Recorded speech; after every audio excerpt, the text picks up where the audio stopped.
Study visa ਦੇ ਮੁੱਦੇ ਤੇ ਮੈਂ ਬਣਾਂਗਾ ਤੁਹਾਡੀ ਆਵਾਜ਼। ਕੰਸਲਟੈਂਟ ਨੂੰ ਪੁੱਛਾਂਗੇ ਸਿੱਧੇ ਸਵਾਲ ਤੇ ਤੁਹਾਨੂੰ ਮਿਲਣਗੇ ਤੁਹਾਡੇ ਸਵਾਲਾਂ ਦੇ ਜਵਾਬ। ਸਤਿ ਸ਼੍ਰੀ ਅਕਾਲ ਜੀ, ਸਵਾਗਤ ਹੈ ਦੋਸਤੋ। ਅੱਜ ਦਾ ਐਪੀਸੋਡ ਹੈ ਜਿਹੜਾ ਸਾਡਾ ਅੱਜ ਦਾ ਜਿਹੜਾ ਵੀਡੀਓ ਹੈ ਉਹ ਫੋਕਸਡ ਹੈ ਕਿਊਬੈਕ ਤੇ। ਕਿਊਬੈਕ ਦੇ ਸਟੂਡੈਂਟਸ ਬਹੁਤ ਪਰੇਸ਼ਾਨ ਨੇ। ਸਾਰੇ ਸੋਸ਼ਲ ਮੀਡੀਆ ਪਲੇਟਫਾਰਮਸ ਤੇ ਉਹਨਾਂ ਦੇ ਕੁਐਸਚਨ, ਉਹਨਾਂ ਦੇ ਕਮੈਂਟਸ ਆਮ ਤੌਰ ਤੇ ਮਿਲ ਜਾਂਦੇ ਨੇ। ਸੋ ਅੱਜ ਦੇ ਸ਼ੋਅ ਦੇ ਵਿੱਚ ਜਾਣਨ ਦੀ ਕੋਸ਼ਿਸ਼ ਕਰਾਂਗੇ ਕਿ ਉਹਨਾਂ ਨੂੰ ਹੁਣ ਡੈਫਰ ਕਰਨਾ ਚਾਹੀਦਾ ਜਾਂ ਨਹੀਂ ਕਰਨਾ ਚਾਹੀਦਾ। ਤੇ ਡੈਫਰ ਕਰਨ ਦੇ ਵਿੱਚ ਵੀ ਦੋ ਮਸਲੇ ਨੇ, ਇੱਕ SDS ਨੇ, ਇੱਕ ਨੌਨ SDS ਨੇ। ਕੀ ਕੰਸਲਟੈਂਟ ਦੋਨਾਂ ਨੂੰ ਸੇਮ ਸਲਾਹ ਦਿੰਦੇ ਨੇ ਜਾਂ ਨੌਨ SDS ਵਾਸਤੇ ਸਲਾਹ ਵੱਖਰੀ ਹੈ? ਸਾਡੇ ਨਾਲ ਗੱਲਬਾਤ ਕਰਨ ਲਈ ਮੌਜੂਦ ਨੇ ਬ੍ਰੌਡਵੇ ਇਮੀਗ੍ਰੇਸ਼ਨ ਦੇ ਸੀਨੀਅਰ ਕੰਸਲਟੈਂਟ ਜਗਪ੍ਰੀਤ ਸਿੰਘ ਜੀ। ਸਵਾਗਤ ਹੈ। ਥੈਂਕ ਯੂ ਦੀਪਕ ਜੀ। ਸੋ ਦੋਸਤੋ, ਸਭ ਤੋਂ ਪਹਿਲਾਂ ਜਗਪ੍ਰੀਤ ਸਿੰਘ ਜੀ ਤੋਂ ਜਾਣਨ ਦੀ ਕੋਸ਼ਿਸ਼ ਕਰਾਂਗੇ ਪ੍ਰੈਜ਼ੈਂਟ ਸਿਨਾਰੀਓ ਦੇ ਵਿੱਚ ਹਾਲ ਦੀ ਘੜੀ ਕਿਊਬੈਕ ਦੇ ਸਟੂਡੈਂਟਸ ਖੜੇ ਕਿੱਥੇ ਨੇ। ਉਸ ਤੋਂ ਬਾਅਦ ਜਾਣਨ ਦੀ ਕੋਸ਼ਿਸ਼ ਕਰਾਂਗੇ ਕਿ ਡੈਫਰ ਕਰੇ ਨਾ ਕਰੇ, ਕਿਹੜੀ ਕੈਟੇਗਰੀ 'ਚ ਕਰੇ।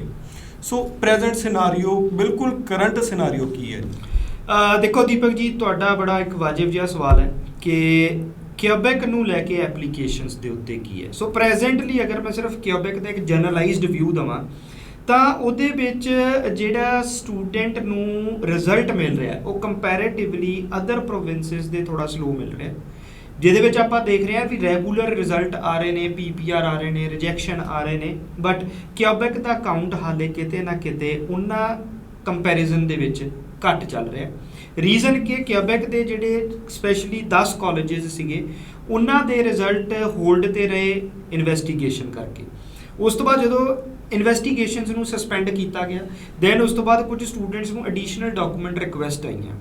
ਜਦੋਂ ਐਡੀਸ਼ਨਲ ਡਾਕੂਮੈਂਟ ਰਿਕੁਐਸਟ ਆਏ ਤਾਂ ਉਸ ਤੋਂ ਬਾਅਦ ਹੁਣ ਐਪਲੀਕੇਸ਼ਨਸ ਕੁਝ ਅੰਡਰ ਰਿਵਿਊ 'ਚ ਨੇ ਤੇ ਕੁਝ ਹਾਲੇ ਪੈਂਡਿੰਗ ਨੇ, ਕਿਉਂਕਿ ਨੰਬਰ ਆਫ ਐਪਲੀਕੇਸ਼ਨਾਂ ਬਹੁਤ ਹੈ। ਹੁਣ ਉਹ ਨੰਬਰ ਆਫ ਐਪਲੀਕੇਸ਼ਨ ਅਗਰ ਤਾਂ ਸਟ੍ਰੀਮਲਾਈਨਡ ਹੋਵੇ ਫਿਰ ਵੀ IRCC ਇੱਕ ਪੁਆਇੰਟ ਤੱਕ, ਇੱਕ ਡਿਸੀਜਨ ਤੱਕ ਪਹੁੰਚ ਸਕਦੀ ਹੈ। ਹੁਣ ਉਹ ਜਿਹੜੀਆਂ ਸੈਗਰੀਗੇਟਿਡ ਜਿਹੜੀਆਂ ਆਪਾਂ ਐਪਲੀਕੇਸ਼ਨਸ ਦੀ ਗੱਲ ਕਰ ਰਹੇ ਹਾਂ ਉਹਦੇ ਵਿੱਚ ਕੁਝ ਆਨਲਾਈਨ ਕਲਾਸ ਲਾ ਰਹੇ ਨੇ, ਕੁਝ AIP ਲੈ ਕੇ ਬੈਠੇ ਆ, ਕੁਝ ਡੈਫਰਮੈਂਟ ਕਰ ਰਹੇ ਆ, ਕੁਝ DLI ਚੇਂਜ ਕਰਕੇ, ਕੁਝ ਵਿਡਰਾਅਲ ਪਾ ਕੇ।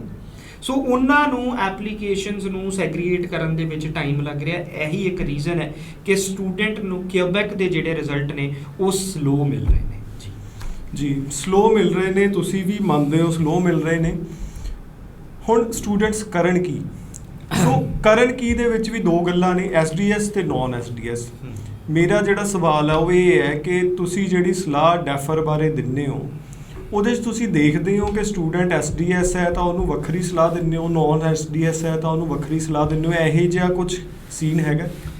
ਦੇਖੋ ਦੀਪਕ ਜੀ, ਅਗਰ ਮੈਂ ਹੁਣ ਡੈਫਰਮੈਂਟ ਨੂੰ ਲੈ ਕੇ ਗੱਲ ਕਰਾਂ ਔਰ ਕੈਟੇਗਰੀ ਨੂੰ ਸਪੈਸ਼ਲਾਈਜ਼ ਕਰਾਂ, ਇੱਦਾਂ ਦੀ ਕੋਈ ਕੰਡੀਸ਼ਨ ਨਹੀਂ ਹੈ।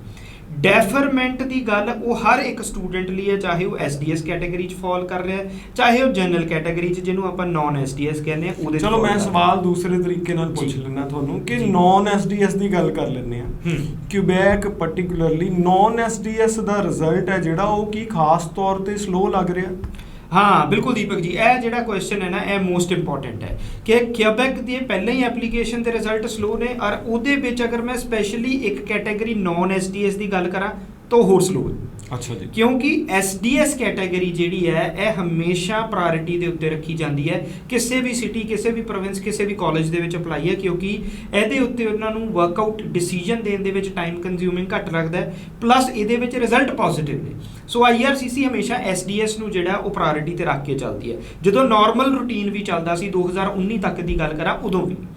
ਸੋ ਨੌਨ SDS ਹੁਣ ਤੁਸੀਂ ਕਹਿ ਰਹੇ ਹੋ ਜੀ ਜ਼ਿਆਦਾ ਸਲੋ ਹੈ ਜੀ। ਸੋ ਫਿਰ ਜ਼ਿਆਦਾ ਸਲੋ ਨੌਨ SDS ਉਹ ਵੀ ਕਿਊਬੈਕ ਵਾਲੇ, ਉਹਨਾਂ ਨੂੰ ਕੀ ਸਲਾਹ ਹੈ? ਦੇਖੋ ਜੀ, ਹੁਣ ਜਿਹੜੀਆਂ ਐਪਲੀਕੇਸ਼ਨਸ ਕਿਊਬੈਕ ਦੀਆਂ ਮੋਸਟਲੀ ਅਗਰ ਮੈਂ ਪੂਰੇ ਕੈਨੇਡਾ ਦੇ ਵਿੱਚੋਂ ਕਾਊਂਟ ਕੱਢੂੰਗਾ ਨਾ ਤੇ ਮੈਕਸਿਮਮ ਜਾਂ ਮੈਜੋਰਿਟੀ ਕਾਊਂਟ ਨੌਨ SDS ਦਾ ਕਿਊਬੈਕ 'ਚ ਹੋਊਗਾ ਜੀ, ਕਿਉਂਕਿ ਉੱਥੇ ਜਿਹੜੇ AEC ਪ੍ਰੋਗਰਾਮ ਨੇ ਉਹਨਾਂ ਦੀ ਰਿਕੁਆਇਰਮੈਂਟ ਬਹੁਤੇ ਪ੍ਰੋਗਰਾਮ ਦੀ 6 ਓਵਰਆਲ ਨਾਟ ਲੈਸ ਦੈਨ 5.5 ਰਹਿੰਦੀ ਹੈ ਔਰ ਜ਼ਿਆਦਾ PT ਵਾਲੇ ਸਟੂਡੈਂਟ ਵੀ ਉੱਥੇ ਅਪਲਾਈ ਕਰਦੇ ਨੇ। ਸੋ ਨੰਬਰ ਆਫ ਐਪਲੀਕੇਸ਼ਨ ਵੱਧ ਗਈ, ਪਲੱਸ ਉਹ ਨੌਨ SDS ਕੈਟੇਗਰੀ 'ਚ ਆ ਗਏ, ਉਸ ਤੋਂ ਬਾਅਦ ਐਡੀਸ਼ਨਲ ਡਾਕੂਮੈਂਟ ਆਏ। ਸੋ ਡੈਫੀਨੇਟਲੀ ਰਿਜ਼ਲਟ ਜਿਹੜੇ ਨੇ ਉਹ ਥੋੜੇ ਡਿਲੇ ਚੱਲਦੇ ਆ। ਹੁਣ ਗੱਲ ਆਈ ਕਿ ਹੁਣ ਡੈਫਰਮੈਂਟ ਕਰਨੀ ਚਾਹੀਦੀ ਹੈ ਕਿ ਵੇਟ ਕਰਨਾ ਚਾਹੀਦਾ ਹੈ। ਡੈਫਰਮੈਂਟ ਉਸ ਹਰ ਇੱਕ ਸਟੂਡੈਂਟ ਨੂੰ ਕ੍ਰਾਸ ਚੈੱਕ ਕਰਨੀ ਚਾਹੀਦੀ ਹੈ ਜਿਹਦਾ ਰਿਜ਼ਲਟ ਹਾਲੇ ਤੱਕ ਨਹੀਂ ਆਇਆ ਉਹਦੀਆਂ ਕਲਾਸਿਸ 5 6 10 ਸਤੰਬਰ ਦੇ ਲਾਗੇ ਸਟਾਰਟ ਹੋ ਰਹੀਆਂ ਨੇ। ਦਿਸ ਮੀਨਸ ਕਿ ਅਗਰ ਤੁਸੀਂ ਨੈਕਸਟ ਇਨਟੇਕ 'ਚ ਵੀ ਡੈਫਰਮੈਂਟ ਲੈਣੀ ਹੈ ਤਾਂ ਉਹਦੀ ਵੀ ਇੱਕ ਪਾਰਟਿਕੂਲਰ ਡੈਡਲਾਈਨ ਹੈ। ਕਿਉਂਕਿ ਜਦੋਂ ਨੈਕਸਟ ਇਨਟੇਕ ਤੁਹਾਡਾ ਨੀਅਰੈਸਟ ਆ ਗਿਆ ਤਾਂ ਉਹਦੇ ਵਿੱਚ ਫਰੈਸ਼ ਐਪਲੀਕੈਂਟ ਨੇ ਵੀ ਅਪਲਾਈ ਕਰਨਾ ਹੈ, ਜਿਹਨੂੰ ਰਿਜ਼ਲਟ ਮਿਲ ਚੁੱਕਾ ਹੈ ਔਰ ਰਿਜੈਕਟ ਹੋ ਚੁੱਕਾ ਉਹਨੇ ਵੀ ਅਪਲਾਈ ਕਰਨਾ ਤੇ ਜਿਹੜਾ ਆਲਰੇਡੀ ਹੋਲਡ ਤੇ ਹੈ ਉਹ ਡੈਫਰਮੈਂਟ ਕਰੇਗਾ। ਸੋ ਇਹ ਨਹੀਂ ਹੈ ਵੀ ਆਪਣੀ 5 ਸਤੰਬਰ ਨੂੰ ਕਲਾਸ ਸਟਾਰਟ ਹੋ ਰਹੀ ਹੈ ਤੁਸੀਂ 3 ਸਤੰਬਰ ਨੂੰ ਜਾ ਕੇ ਕਾਲਜ ਨੂੰ ਮੇਲ ਪਾਵਾਂਗੇ ਵੀ ਸਾਨੂੰ ਹੁਣ ਡੈਫਰ ਕਰ ਦਿਓ ਜੀ ਜਿਹੜਾ ਨੈਕਸਟ ਇਨਟੇਕ ਹੈ, ਇਹ ਪੋਸੀਬਲ ਨਹੀਂ ਹੈ। ਸੋ ਉਹਦੇ ਲਈ ਹਰ ਇੱਕ ਸਟੂਡੈਂਟ ਨੂੰ ਆਪਣੇ ਇੰਸਟੀਟਿਊਸ਼ਨ ਔਰ ਪ੍ਰੋਗਰਾਮ ਦੇ ਰਿਲੇਟਿਡ ਮੈਂ ਪ੍ਰੋਗਰਾਮ ਨੂੰ ਵੀ ਸਪੈਸੀਫਾਈ ਕਰੂੰਗਾ, ਕਿਉਂਕਿ ਹੋ ਸਕਦਾ ਇੱਕ ਕਾਲਜ 6 ਟ੍ਰੇਡ ਦੇ ਪ੍ਰੋਗਰਾਮ ਨੇ, ਉਹਦੇ 'ਚ ਕਿੰਨਾ number of majority student hold ਤੇ ਕਿੰਨੇ ਡੈਫਰਮੈਂਟ ਲੈ ਰਹੇ, ਇਹ ਪ੍ਰੋਗਰਾਮ ਦੇ ਅਕੋਰਡਿੰਗਲੀ ਵੀ ਵੇਰੀਏਸ਼ਨ ਹੋ ਸਕਦੀ ਹੈ। ਸੋ ਵੈਲ ਇਨ ਐਡਵਾਂਸ ਅੱਜ ਤੋਂ ਹੀ ਆਪਣੇ ਇੰਸਟੀਟਿਊਸ਼ਨਸ ਦੇ ਨਾਲ ਇਸ ਚੀਜ਼ ਨੂੰ ਕ੍ਰਾਸ ਚੈੱਕ ਕਰੋ ਕਿ ਅਗਰ ਸਾਨੂੰ ਡੈਫਰਮੈਂਟ ਕਰਨੀ ਪੈਂਦੀ ਹੈ ਤਾਂ ਕਦੋਂ ਤੱਕ ਅਸੀਂ ਡੈਫਰਮੈਂਟ ਦੀ ਡੈਡਲਾਈਨ ਦੇ ਉੱਤੇ ਵਰਕਆਊਟ ਕਰ ਸਕਦੇ ਹਾਂ, ਜਾਂ ਲਾਸਟ ਟੂ ਲਾਸਟ ਸਾਡੇ ਕੋਲ ਕਿਹੜੀ ਡੇਟ ਹੈ ਜਿਹਦੇ ਤੱਕ ਅਸੀਂ ਡੈਡਲਾਈਨ ਦੇ ਅਕੋਰਡਿੰਗਲੀ ਡੈਫਰਮੈਂਟ ਅਪਲਾਈ ਕਰਾਂਗੇ। ਡੈਫਰ ਦੀ ਜਿਹੜੀ ਡੈਡਲਾਈਨ ਹੈ ਕਿਤੇ ਪਾਰਟਿਕੂਲਰ ਲਿਖ ਕੇ ਨਹੀਂ ਰੱਖੀ ਹੁੰਦੀ ਵੈਬਸਾਈਟ ਵਗੈਰਾ ਤੇ ਹਰੇਕ ਇੰਸਟੀਟਿਊਟ ਨੇ, ਜਾਂ ਪੁੱਛਣਾ ਪੈਂਦਾ? ਦੇਖੋ ਜੀ ਇਹ ਪਾਰਟਿਕੂਲਰ ਪ੍ਰੋਗਰਾਮ ਦੇ ਅਕੋਰਡਿੰਗ ਹੁੰਦਾ ਹੈ, ਕਿਉਂਕਿ ਤੁਸੀਂ ਇਹਨੂੰ ਡਿਫਾਈਨ ਨਹੀਂ ਕਰ ਸਕਦੇ, ਕਿਉਂਕਿ ਇਹ ਡਿਸੀਜਨ ਜਿਹੜੀ ਹੈ ਐਜ ਮੂਵਮੈਂਟ ਦੀ ਹੈ। ਕਿਸੇ ਦਾ ਰਿਜ਼ਲਟ ਆ ਗਿਆ, ਕੋਈ ਰਿਜੈਕਟ ਹੋ ਗਿਆ, ਹਰ ਬੰਦਾ ਡੈਫਰ ਨਹੀਂ ਕਰੂਗਾ। ਸੋ ਪਾਰਟਿਕੂਲਰਲੀ ਐਪਲੀਕੇਸ਼ਨ ਬੇਸਡ ਔਰ ਪ੍ਰੋਸੈਸਿੰਗ ਦੇ ਉੱਤੇ ਹੈ ਵੀ ਕਿਹੜਾ ਹੁਣ ਡੈਫਰ ਕਰ ਰਿਹਾ ਤੇ ਕਿਹੜਾ ਨਹੀਂ ਕਰ ਰਿਹਾ। ਸੈਕਿੰਡ ਇਹਦਾ ਆਪਸ਼ਨ ਕੀ ਹੋ ਸਕਦਾ ਵੀ ਜਾਂ ਸਟੂਡੈਂਟ ਆਨਲਾਈਨ ਕਲਾਸ ਲਾਉਣ ਲੱਗ ਜੇ।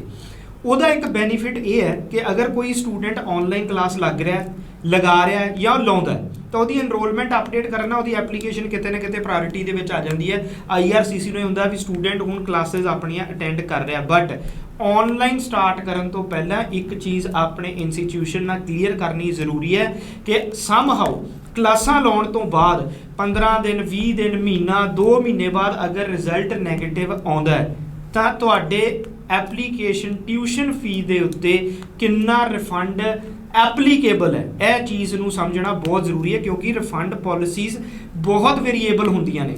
ਕੋਈ ਕਾਲਜ ਕਹਿੰਦਾ ਵੀ ਤੁਸੀਂ ਪਹਿਲੇ ਸਟਾਰਟ ਡੇਟ ਤੋਂ 15 ਦਿਨ ਪਹਿਲਾਂ ਆਪਣੀ ਰਿਫੰਡ ਪਾਉਂਦੇ ਹੋ ਤਾਂ ਮੈਂ 100% ਦੇ ਦੂੰਗਾ, ਤੁਸੀਂ ਆਨਲਾਈਨ ਕਲਾਸ ਲਾਉਣ ਲੱਗੇ 10 ਦਿਨ ਬਾਅਦ ਰਿਫੰਡ ਪਾਉਂਦੇ ਹੋ ਤਾਂ ਮੈਂ ਇੰਨੇ ਦਊਂਗਾ, ਸਮੈਸਟਰ ਬਾਅਦ ਕਰੋਗੇ ਤਾਂ ਮੇਰੇ ਇੰਨੇ ਕੱਟ ਹੋਣਗੇ। ਸੋ ਇਹ ਚੀਜ਼ ਨੂੰ ਵੀ ਚੈੱਕ ਕਰਨਾ ਬਹੁਤ ਜ਼ਰੂਰੀ ਹੈ, ਖਾਸ ਤੌਰ ਤੇ ਜਿਹੜੇ ਸਟੂਡੈਂਟ ਹਾਲ ਦੀ ਘੜੀ ਕਿਊਬੈਕ ਦੇ ਵਿੱਚ ਵੇਟਿੰਗ ਦੇ ਵਿੱਚ ਚੱਲ ਰਹੇ ਨੇ, ਜਾਂ ਦੂਸਰੇ ਪਾਸੇ ਵੀ ਕੈਨੇਡਾ ਦੇ ਅਦਰ ਪ੍ਰੋਵਿੰਸਿਸ 'ਚ ਵੀ ਜਿਹੜੀਆਂ ਐਪਲੀਕੇਸ਼ਨ ਹੋਲਡ ਤੇ ਨੇ, ਲੇਟ ਨੇ, ਉਹਨਾਂ ਨੂੰ ਵੀ ਇਸ ਚੀਜ਼ ਦੇ ਉੱਤੇ ਵਰਕਆਊਟ ਕਰਨਾ ਜ਼ਰੂਰੀ ਹੈ। ਸੋ ਨੌਨ SDS ਤੇ ਮੇਰਾ ਆਖਰੀ ਸਵਾਲ, ਤੁਸੀਂ ਸਿੰਪਲ ਸ਼ਬਦਾਂ 'ਚ ਇੱਕ ਲਾਈਨ ਦੇ ਵਿੱਚ ਕੀ ਉਹਨਾਂ ਨੂੰ ਕਹੋਗੇ ਕਿ ਕੀ ਸੋਚ ਕੇ ਉਹ ਡਿਸਾਈਡ ਕਰਨ ਕਿ ਮੈਂ ਡੈਫਰ ਕਰਾਂ ਕਿ ਨਾ ਕਰਾਂ, ਤੇ ਜੇ ਕਰਨਾ ਹੈ ਤਾਂ ਕਿਹੜੇ ਇਨਟੇਕ ਵਾਸਤੇ ਜਾਣਗੇ? ਦੇਖੋ ਦੀਪਕ ਜੀ, ਹੁਣ ਇਹ ਜਿਹੜਾ ਡਿਸੀਜਨ ਹੈ ਸੋਲੀ ਡਿਪੈਂਡ ਕਰਦਾ ਹੈ ਰਿਜ਼ਲਟ ਦੇ ਉੱਤੇ। ਸੋ ਕਿੰਨੀ ਦੇਰ ਤੱਕ ਅਸੀਂ ਰਿਜ਼ਲਟ ਦੀ ਵੇਟ ਕਰ ਸਕਦੇ ਹਾਂ, ਕਦੋਂ ਤੱਕ ਸਾਨੂੰ ਇੰਸਟੀਟਿਊਸ਼ਨ ਨੀਅਰੈਸਟ ਅਵੇਲੇਬਲ ਇਨਟੇਕ ਦੀ ਡੈਫਰਮੈਂਟ ਦੇ ਰਿਹਾ। ਹੋ ਸਕਦਾ ਕੁਝ ਪ੍ਰੋਗਰਾਮ ਇਦਾਂ ਦੇ ਹੋਣ ਜਿਹੜੇ ਸੈਪਟੈਂਬਰ ਟੂ ਸੈਪਟੈਂਬਰ ਹੀ ਹੈ, ਜੇ ਉਹਨਾਂ ਦੀ ਜਨਵਰੀ ਇਨਟੇਕ ਪੋਸੀਬਿਲਿਟੀ ਸੀ ਤਾਂ ਹੋ ਸਕਦਾ ਉਸ ਟ੍ਰੇਡ ਦੇ ਅਕੋਰਡਿੰਗ। ਉਹਦਾ ਮਤਲਬ ਫਿਰ ਉਹਨੂੰ ਸਾਲ ਡੈਫਰ ਕਰਨਾ ਪਵੇਗਾ? ਡੈਫਰ ਆਬਵੀਅਸਲੀ ਜੀ, ਅਗਰ ਅਵੇਲੇਬਿਲਿਟੀ ਨਹੀਂ ਹੈ ਤਾਂ ਫਿਰ ਉਹਨੂੰ ਕਰਨਾ ਪਊਗਾ। ਇਸੇ ਕਰਕੇ ਅਸੀਂ ਵੈਲ ਇਨ ਐਡਵਾਂਸ ਇਸ ਚੀਜ਼ ਦੇ ਉੱਤੇ ਸਟੂਡੈਂਟ ਨੂੰ ਐਡਵਾਈਸ ਕਰਦੇ ਹਾਂ ਕਿ ਇਹਦੇ ਉੱਤੇ ਵਰਕਆਊਟ ਕਰਨਾ ਬਹੁਤ ਜ਼ਰੂਰੀ ਹੈ। ਇਹਨੂੰ ਅੱਜ ਦੇ ਤੁਸੀਂ ਟਾਈਮ ਦੇ ਵਿੱਚ ਅਗਰ ਇਸ ਚੀਜ਼ ਨੂੰ ਦੇਖੋ ਤੇ ਬਹੁਤ ਜ਼ਿਆਦਾ ਕਰੂਸ਼ੀਅਲ ਔਰ ਸੈਂਸਿਟਿਵ ਪਾਰਟ ਹੈ ਤੁਹਾਡੇ ਐਪਲੀਕੇਸ਼ਨ ਦਾ। ਸੋ ਉਹਦੇ ਲਈ ਡੈਡਲਾਈਨ ਨੂੰ ਔਰ ਇੰਸਟੀਟਿਊਸ਼ਨ ਤੋਂ ਪਰਮਿਸ਼ਨ ਕਦੋਂ ਤੱਕ ਤੇ ਕਿੰਨਾ ਇਨਟੇਕ ਆਪਾਂ ਨੂੰ ਮਿਲ ਸਕਦਾ ਹੈ, ਕਿਹੜਾ ਮਿਲ ਸਕਦਾ ਹੈ, ਇਹਦੇ ਉੱਤੇ ਵਰਕਆਊਟ ਕਰਨਾ ਬਹੁਤ ਜ਼ਰੂਰੀ ਹੈ।